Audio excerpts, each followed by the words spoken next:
Pessoal, bom dia, tudo bem? Então vamos lá, dando continuidade ao nosso conteúdo aí do nono ano de História. Eu trouxe mais esse slide para a gente pontuar algumas características da Primeira República, beleza?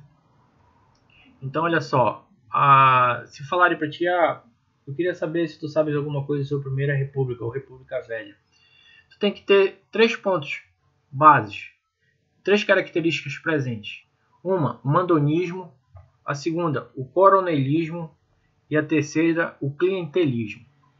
Esses 3 pontos aí estão no conteúdo de vocês, mas eu vou pontuar com vocês aqui para a gente situar. Mandonismo era o controle de determinadas pessoas sobre outros por possuírem grandes extensões de terras. A gente tem que entender que na República Velha, os grandes proprietários exerciam influência sobre a população local. Nesse período aí da história do Brasil, os grandes proprietários rurais exerciam extremamente sua decisão política em cima daqueles que trabalhavam para eles, certo?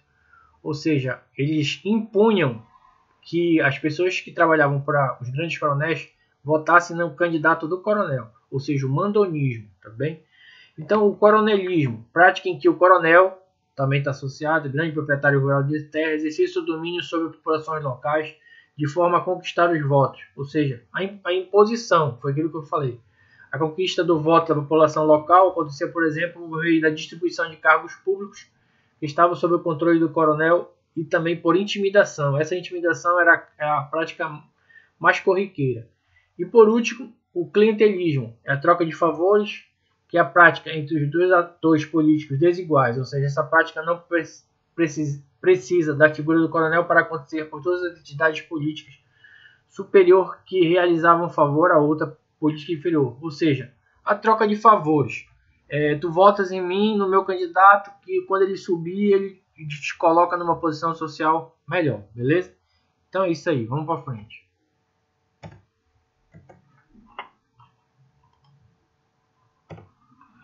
Aqui, ó, o federalismo implantado no país pela Carta de 1891, que aconteceu ampla margem de autonomia dos estados, de um novo ator político, os governadores. A gente tem que entender que a federação criou surgiu pessoas com poder, que eram o quê? Os governadores, tá? Então, grandes eles, aqui do lado esquerdo está Campos Salles e do outro Rodrigues Alves. Foram governadores que assumiram esse período aí. Aqui os governadores passaram a ser eleitos a partir da máquina dos partidos estaduais. Campos Salles, que exerceu o governo de 1898 a 1902, criou a política dos governadores garantindo a permanência das grandes famílias ricas e poderosas no poder. Tu olhares com calma, tu veres que essa política de grandes famílias no poder ainda é presente, apesar de vários e vários anos na política brasileira que aconteceram, ainda é corriqueiro. Nosso estado aqui, a família presente como governador já vem se mantendo no poder há várias décadas. Também no estado do Maranhão também, tá? A gente não pode citar nomes, mas as grandes famílias que influenciam, que detêm grandes poder financeiro, se seguram no poder e vão fazendo o quê? Sucessões de pai para filho, tá? Dentro desse contexto aí, ou seja, uma sucessão de pais e filhos alterando no poder. O presidente apoiava os governadores estaduais e seus aliados, e em troca deles garantiu a eleição para o Congresso Nacional dos candidatos a deputado federal, o que foi aquilo que eu falei, uma troca de favores. Isso aí acontece ainda hoje, com certeza. A gente vê no Congresso, o presidente manipulando governadores e assim sucessivamente, tá? Uma troca de favores entre eles mesmos. E aqui, essa imagem já está corriqueira para vocês, que é o quê?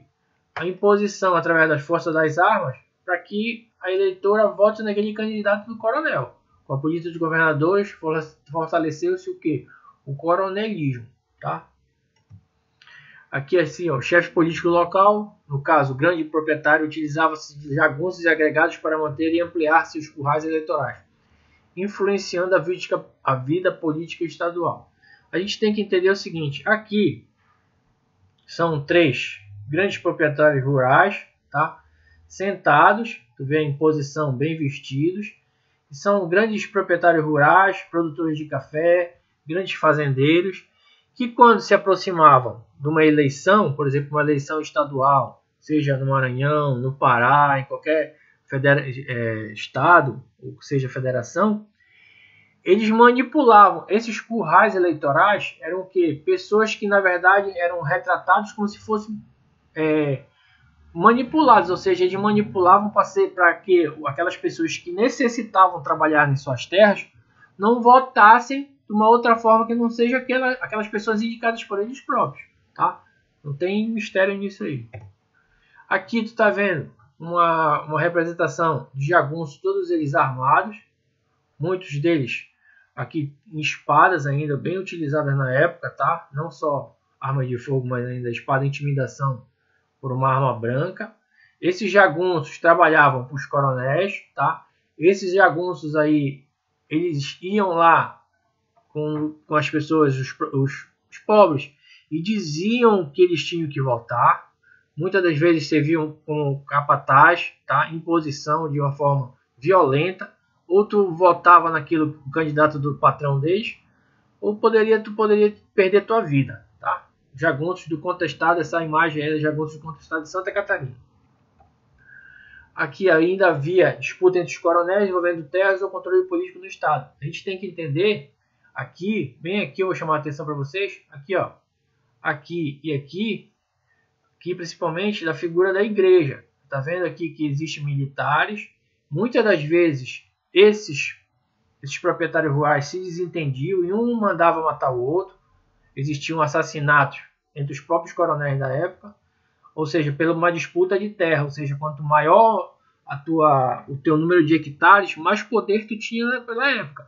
Isso aí foi uma característica da Primeira República, ou seja, quando surgiu o período conhecido como Primeira República ou República Velha, a gente vai ver a participação de grandes proprietários rurais, de grandes fazendeiros, de grandes agricultores, e também a plantação de café nesse período é extremamente importante para a decisão política de cada estado, principalmente ali na região sudeste ali de Minas Gerais e São Paulo, tá? Então a gente vê aí uma reunião deles aí, eles estavam, no caso, batendo uma foto e a presença da igreja, ou seja, botando panos quentes nas disputas por terra. E aqui essa charge aqui é engraçada, essa imagem é engraçada porque está aqui, ó, as próximas eleições. Tu tá vendo aqui que é uma caveira, uma representação da morte, e dando o voto para o eleitor que está indo aí para... Ou seja, olha, melhor tu votar nesse cara aqui, se eu não votei, olha como eu estou aqui. Ou seja, as eleições eram fraudadas. Cara, ainda, o Brasil, ele durante vários e vários anos, existiam fraudes, tá? E com o processo de voto de hoje, como através da computação, houve uma quebra, uma diminuição das práticas de fraude, tá? Ou seja, hoje em dia tu vai lá na urna eletrônica, com voto eletrônico, hoje existe a digital, a galera que já está votando a partir de 16 anos aí pela própria Constituição, desde 1988, houve uma melhoria nas condições das práticas sociais, e tu tá vendo que hoje em dia quando vocês alcançarem 16 anos, você já tem participação política. Hoje em dia você vai lá e vota na cabine eletrônica, ou seja, o teu voto quase que não é manipulado. Vai para dentro de uma urna e vai lá para o TRE e lá eles fazem a contagem dos votos. Antigamente, olha só, esse bico de pena ou degola, esse bico de pena era tu ia lá, tu escrevia na frente do mesário quem que tu ia votar, tá? Ou seja, era extremamente manipulado, era um pedaço de papel que é botado numa urna, essas urnas eram recolhidas e no transporte, muitas das vezes eram rompidas o lacre e botavam vários votos lá manipulados por aquele que teria que ganhar a eleição. E aqui também, ó, que os coronéis controlavam o voto, o poder público alimentava o poder local do chefe político, uma autonomia extralegal, ou seja, uma troca de voto.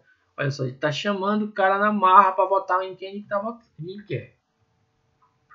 O voto não era secreto, ou seja, o bico de pena, que tornava o voto descabresto e a volta eleitoral práticas comuns. Isso aqui, olha, um patrão trazendo um empregado, no caso, sendo representado por um jumento aqui, para ser votado, para votar em quem ele quer, ou seja, voto de cabresto. Está bem aqui, ó.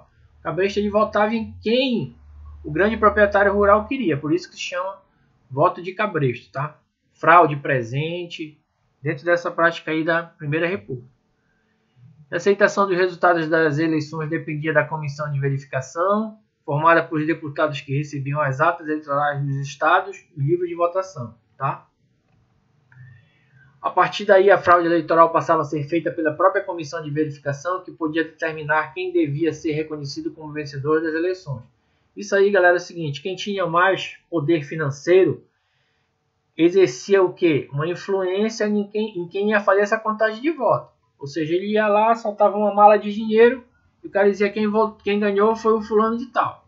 Manipulação. As sucessões presidenciais eram disputas controladas. Na Primeira República só havia partido político estadual. Aqui uma representação de São Paulo, tá? Que é várias cidades paulistas aqui na representação Partido Republicano Paulista, tá? Que é a bandeira de São Paulo, tá? E aqui a gente traz aqui para vocês os presidentes da República Velha. Ou seja, tiveram vários. Campos Salles, Prudente de Moraes. Olha só, cafeicultor paulista, fazendeiro paulista, é aquilo que eu estava falando. O cara incendia o poder, ou seja, através da manipulação. Não tinha nenhum pobre não aqui nesse período aqui, ó. Tá? Tudo bem? Principalmente aqui, ó, fazendeiro, cafeicultor, tá? Ou seja, tiveram vários. Arthur Bernardes. Houve uma troca aqui, político mineiro, Delfim Moreira, tá? E aqui a campanha civilista de Rui Barbosa, também a manipulação aqui, tá, nesse contexto, contra o militar apoiado pelo governo Hermes da Fonseca. Política do café com leite, desdobramento da política entre São Paulo e Minas Gerais, né? Um grande produtor, de café, e o outro grande produtor de leite, Minas Gerais. É isso aí, galera. Beleza? Então, eu acho que com essa videoaula aí a gente tirou algumas dúvidas. O que é que tu tem que saber desse conteúdo aí? Extremamente difícil, uma troca política que durou vários e vários anos, de governadores, tá? De presidentes manipulando, a influência da igreja também dentro desse contexto, principalmente no interior dos estados, tá? A imposição do voto de cabresto, tu tem que memorizar isso aí. A imposição de grandes fazendeiros na política de cabresto. É isso aí, dentro desse contexto aí, falou? Beleza, então, um forte abraço aí, a gente vai fazer uns exercícios aí.